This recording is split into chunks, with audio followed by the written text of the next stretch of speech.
Hello friends, in this video I'll show you how to use search function in Excel. Like and subscribe, support this video and channel, thanks a lot, and let's begin.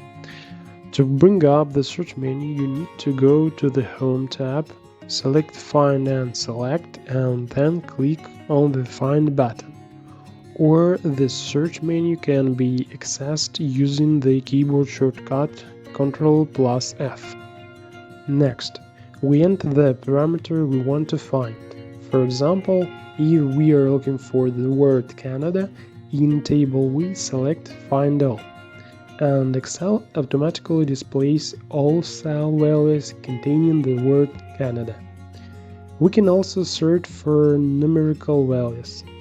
For example, if we want to find all values equal to 15, we press Find All and receive a list of cells containing the number 15. If we want to search only in one column or row, we can limit the search to the selected range.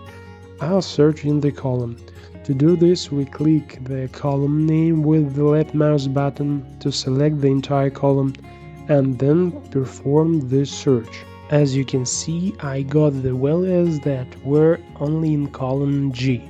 By going to the Options tab, we can specify the search scope, choose whether to search by formulas or values, search throughout the entire document, or only on the current sheet.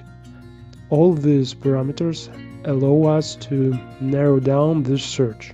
Now you know a little more. Thanks for watching, and write in the comments whether this tutorial was useful or not.